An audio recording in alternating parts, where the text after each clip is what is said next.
Oke, selamat malam teman-teman semua. Hello, semoga semua dalam keadaan baik. Selamat datang kembali di Oasis Session bersama saya Rago Lewi, dan saya berharap seperti biasa ini jadi sesi tengah minggu yang bisa menyegarkan kamu. Jadi sesi tengah minggu yang bisa cukup menguatkan kamu dan juga memberi inspirasi kamu, minimal kira-kira gitu.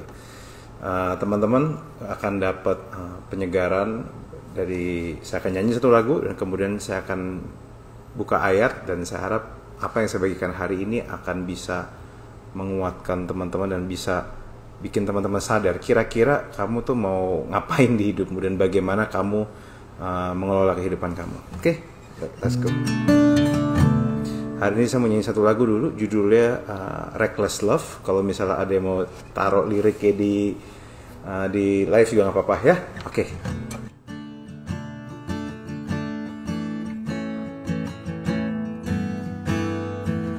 Thank you Lord. Terima kasih Tuhan atas kebaikan-Mu. Terima kasih atas kasih sayang. Thank you Lord.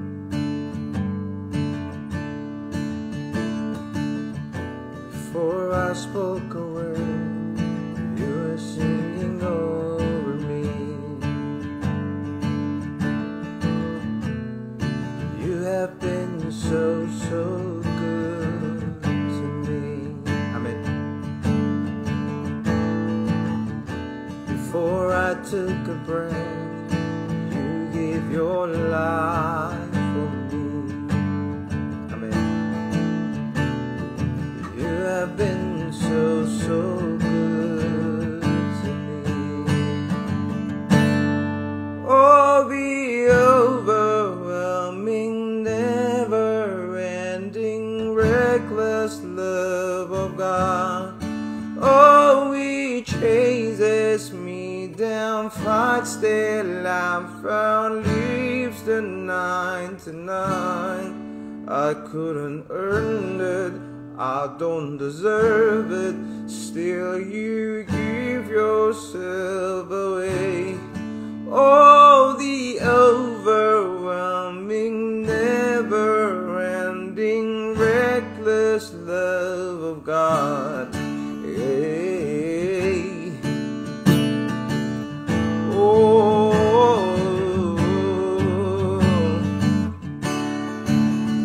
reckless love of God. Oh, bagian tahu, katakan sama-sama ya teman-teman ya. Before I spoke a word, you're singing over me. Thank you Lord, you have been so good to me. Before I took a breath, you gave your life for me. Oh, you have been so good to me. Oh, the overwhelming, never-ending, reckless love of God. Oh, He chases me down, fights till I'm found, leave the 99. I couldn't earn it, I don't deserve it, still you give yourself away. Oh, the overwhelming, never-ending, reckless love of God. Thank you Lord atas kasih-Mu kepadaku. Oh, I cannot forget. Katakan sama-sama ya teman-teman ya. Lagu ini cerita tentang bagaimana Tuhan itu love-nya reckless, atau cintanya itu agak sembarangan. Mungkin sembarangan nggak cocok dengan karakter Tuhan, tetapi sembarangan di sini maksudnya bukan soal asal-asalan, tapi soal bagaimana dia tidak hitung-hitungan, dia tidak memikirkan. Merupakan sebuah ekspresi yang dia keluarin aja gitu. bahwa dia mengasihi dengan walaupun begitu besar resikonya, tapi dia mengasihi kamu dan saya. Katakan sama-sama sekali lagi yuk. Oh, the overwhelming, never-ending, reckless love of God. Oh, He chases me down, fights till I'm found, leaves the 99. I couldn't earn that, I don't deserve it, still you give yourself away. Oh, the overwhelming, never-ending, reckless love of God. Oh, terima kasih atas cintamu yang gila, Tuhan. Terima kasih atas cintamu yang reckless. Tapi kami tahu bahwa itu gak sembarangan, telah lahir dari hati yang begitu mengasihi kami. Biarlah teman-teman ada yang disegarkan di sini, bisa menikmati apa yang telah Kau berikan pada kami. Biarlah urapanmu, biarlah pengertianmu membuka pikiran kami, menyentuh hati kami, sehingga kami menjadi orang yang enggak sembarangan. Kami menyadari siapa diri kami di dalam Engkau, Tuhan. Biarlah segala yang sudah Kau siapkan kami bisa nikmati. Biarlah pengurapanmu, biarlah belas kasihanmu, sukacitamu menyertai kami. Dalam nama Yesus, amin. Amin. Saya akan share beberapa hal teman-teman. Dan sorry kalau hari ini worship-nya agak pendek. Kenapa? Karena yang saya akan bagiin ini cukup panjang. Dan kalau misalnya teman-teman mau mencatat silakan. Karena hari ini akan punya pesan saya hari ini akan punya dampak sangat besar terhadap kehidupan realmu. Jadi bagi teman-teman yang saat ini di kantor, bingung mau kerjain apa, bingung lagi mau apa yang kamu mau lakukan, bingung lagi gimana caranya kamu memantaskan diri untuk bisa bekerja, ini jawaban bagi kamu. So, hari ini saya bicara tentang skills bring success. Skills bring success. Kemampuan, keterampilan membawa pada kesuksesan. Teman-teman, ini sesuatu yang alkitabiah. Dan saya akan buka kalau teman-teman mau lihat di Amsal 22 ayat 29 BIMK. Kalau ada yang mau ketik ayatnya nggak apa-apa loh. Amsal 22 ayat 29 BIMK. Pernahkah engkau melihat orang yang cakap melakukan pekerjaannya? Orang itu akan dipekerjakan di istana raja-raja, bukan di rumah orang biasa. Ini ayat yang saya pegang sampai hari ini. Ayat ini membawa saya kemana-mana. Ayat ini merevolusi etos kerja saya dan pelayanan saya. Jadi saya berharap bahwa pengertian ini juga bisa merevolusi pikiranmu. Jadi teman-teman jangan kabur dulu. Kamu kalau perlu hari ini di depan IG, kalau misal kamu bisa, kamu catat. Ini untuk kebaikanmu loh. This is for your own good. Okay? Bahkan bahasa Inggris bilang, Proverbs 22 ayat 29 bilang gini. Observe, perhatikan. People who are good at their work. Observe, perhatikan baik-baik orang yang baik dalam pekerjaannya. Skilled workers, orang pekerja-pekerja yang terampil, are always in demand and admired. Selalu dibutuhkan dan dikagumi. Dibutuhkan dan dikagumi. They don't take a back seat to anyone. Mereka nggak ambil kursi belakang, mereka nggak duduk di kursi belakang, mereka bukanlah penonton, mereka petarung, mereka hadir di situ. Nah, kenapa Alkitab mengatakan skill? Karena skill ada sesuatu yang sangat penting, teman-teman. Nah, skill di dalam bahasa Indonesia adalah keahlian, keterampilan, kecakapan. Jadi skill itu bicara tiga, keahlian, keterampilan, kecakapan.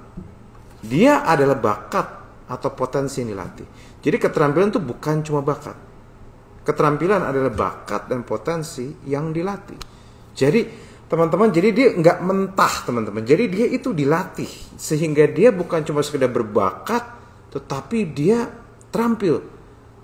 Banyak orang berbakat main gitar. Tidak semua orang terampil untuk main gitar. Banyak orang berbakat bicara, tapi tidak semua orang mau take effort untuk melatih dirinya sehingga menjadi terampil dan berbicara. Nah, jadi yang nggak punya Dan kadang orang-orang nggak punya bakat pun kalau dilatih bisa punya kemampuan, teman-teman. Dunia ini, nah ini yang saya mau kasih tahu teman-teman.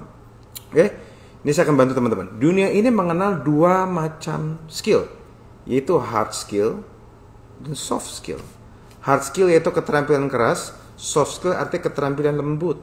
Nah, hard skill ini bicara kemampuan khusus yang memang butuh bakat dan pelatihan. Seperti contoh, mengoperasikan komputer. Itu butuh kemampuan. Berorganisasi, itu butuh kemampuan. Jadi dokter, itu butuh kemampuan.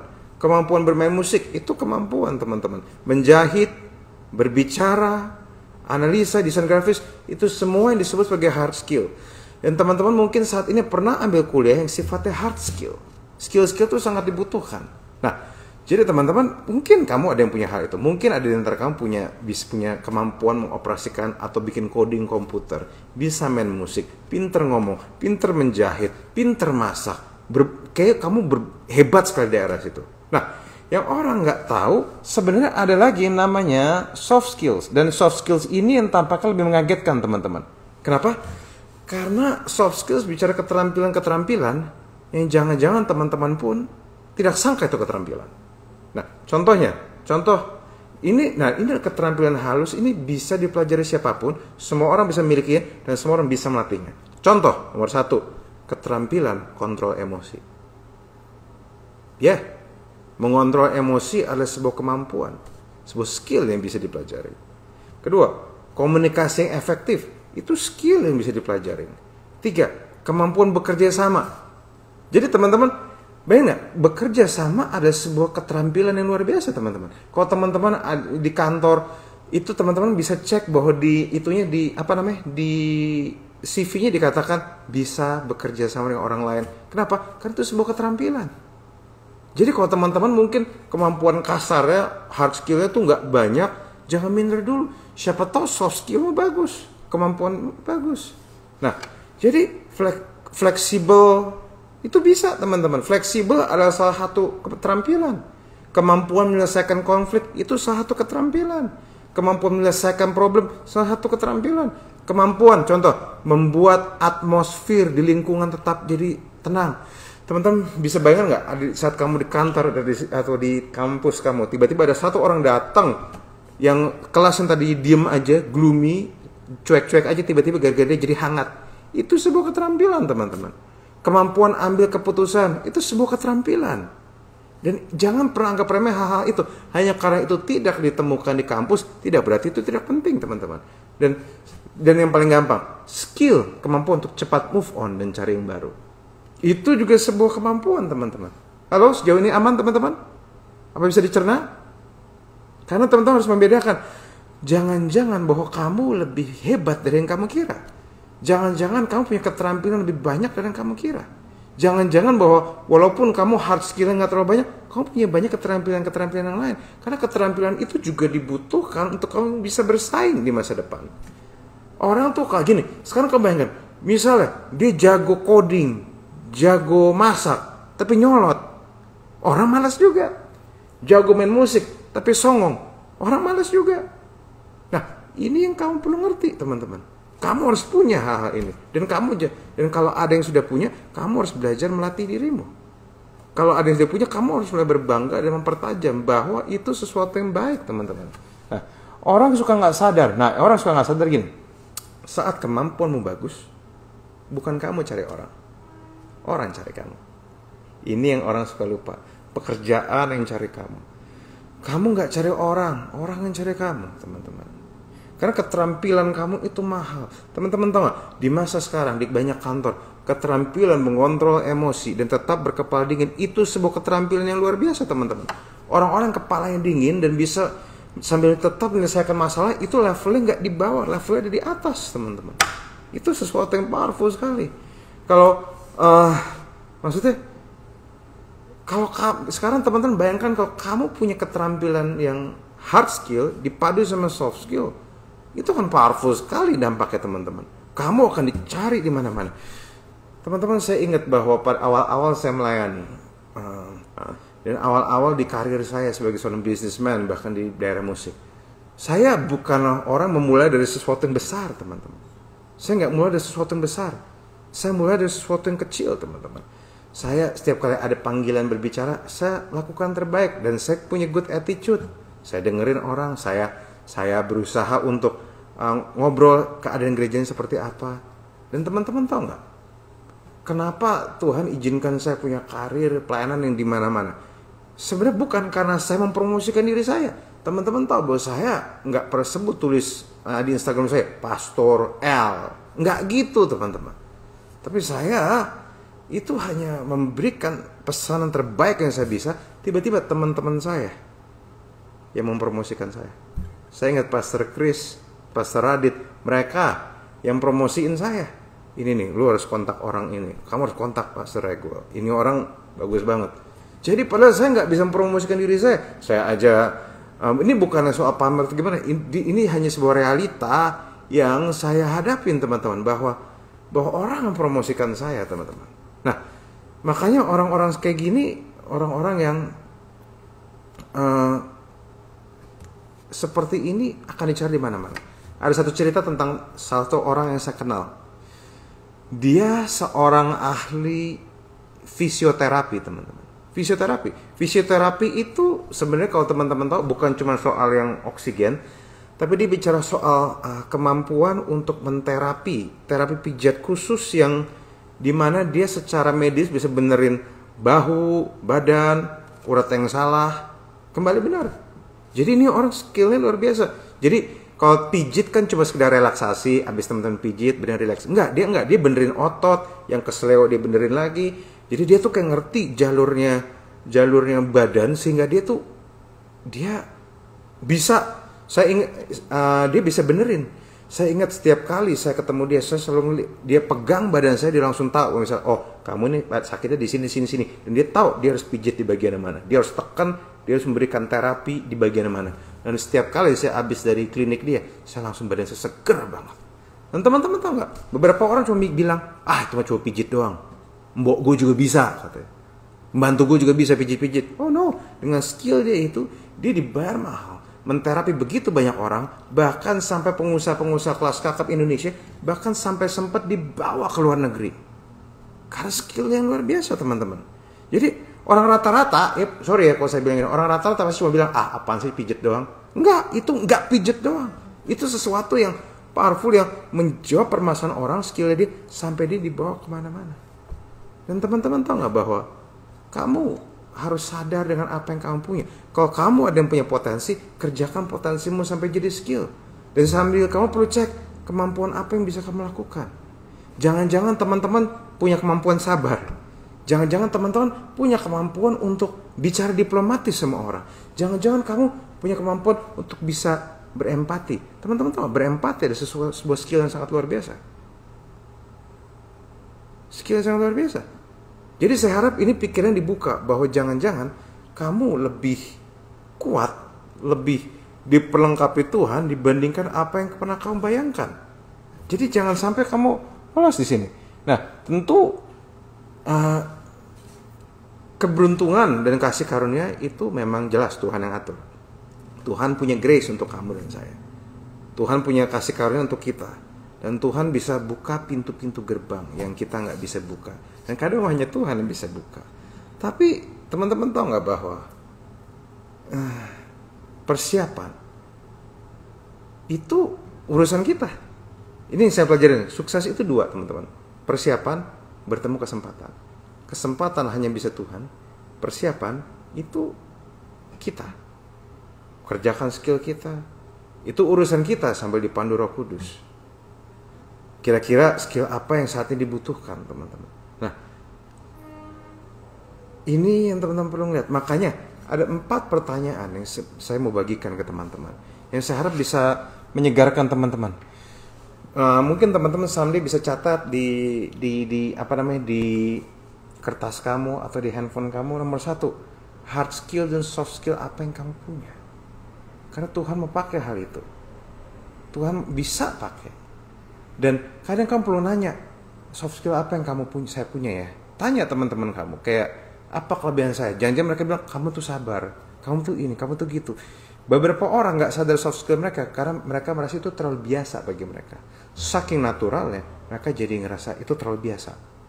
Nah, ini yang teman-teman perlu tangkap. Jangan-jangan itu sudah diri kamu.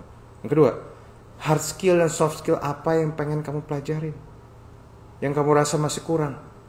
Mungkin aja kamu udah banyak yang kamu punya. Mungkin sudah banyak kamu miliki. Mungkin kamu udah jago komputer. Tapi mungkin ini saatnya kamu belajar ngomong sama manusia gitu. Mungkin kamu sudah jago dagang. Tapi sudah sekarang mungkin waktunya kamu belajar bekerja sama dengan orang lain.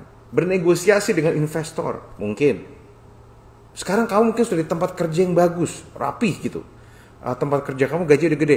Mungkin ini saatnya sekarang kamu belajar berempati. Ngobrol sama orang. Mendelegasikan pekerjaan kamu dengan baik. Berkomunikasi dengan baik. Briefing yang baik. Itu penting loh teman-teman. Sepenting itu. Nah, teman-teman tahu nggak yang ketiga? Tuhan tuh sangat fix ingin memberkatimu karena dia sayang kamu. Tapi apakah diberkati dan disayang berarti kita nggak membangun diri kita? No, diterima bukan alasan tidak membangun diri. Hanya karena kita diterima bukan berarti kita tidak jadi lebih baik lagi. Dan maka dari itu, saya berharap teman-teman ini bisa jadi modal teman-teman untuk berkembang. Ini bisa menjadi modal bagimu untuk berkembang dan membangun pemikiran yang baru. Bahwa jangan-jangan Tuhan taruh banyak hal di hidupmu. Dan yang keempat, pernah nggak kamu membayangkan di masa depan kamu jadi orang seperti apa? Ini teman-teman perlu pegang baik-baik. Kamu perlu bayangkan kamu jadi seperti apa. Kenapa? Karena Tuhan punya rencana bagi kamu. Oke, simple ya. Saya berharap sehabis dengar ini teman-teman belajar skill baru. Skill, kalau yang ada yang nggak sabar, belajar skill punya kesabaran. Belajar skill berkomunikasi. Belajar skill-skill yang kayak gitu. Belajar skill kontrol emosi. Belajar skill berkepala dingin. Belajar skill ngobrol. Itu akan membantu teman-teman. Dan kamu akan lihat bagaimana Tuhan lewat hal-hal itu bisa bawa kamu kemana-mana. Belajarlah skill baik sama orang. Belajarlah skill berempati sama orang. Apa yang kamu bisa dicoba dulu teman-teman. Saya tahu ini sangat strategis. Mungkin bagi teman-teman yang kebiasa cuma di gereja dengar iman doang, mungkin di gereja-gereja lain, mungkin kamu nggak biasa dengerin. Tapi saya bicara untuk kebaikanmu teman-teman. So, oke, itu aja. Saya harap ini menyegarkan dan menguatkanmu. Saya harap ini menginspirasi. Saya harap ini membuatmu tenang, membuatmu berpikir lagi tentang apa yang kamu bisa lakukan dengan hidupmu. Jangan pernah lupa bahwa tempat di mana satu daerah paling kaya itu bukannya di Arab, tapi di kuburan. Kenapa? Karena di kuburan ada begitu banyak potensi, ada begitu banyak skill yang orang nggak pakai, terkubur begitu saja.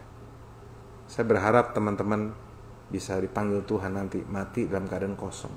Segala ide kamu, segala skill kamu, segala kemampuan kamu sudah kamu pakai secara maksimal demi kemuliaan Tuhan. Tuhan memberkati kamu. Tuhan itu mengasihi kamu. Karena itu janganlah berhenti membangun dirimu. Kalau misalnya ada kesempatan belajar, baca-baca. Habis itu istirahat, gak apa-apa kok. Oke? Saya harap ini menyegarkan teman-teman. God bless you. Tuhan berkati. Mari kita berdoa. Tuhan, hamba susah berbicara tapi kau belum. Biarlah ini menjadi sesuatu yang menginspirasi bagi teman-teman. Jadi sesuatu yang menguatkan bagi teman-teman. Di dalam nama Yesus, kau biarlah berbicara dengan mereka. Roh Kudus berikan mereka pemikiran dan pengetahuan untuk mereka bisa membuka diri mereka. Sehingga mereka bisa terbuka dengan sesuatu yang baru. Di dalam nama Yesus. Amin. God bless you all.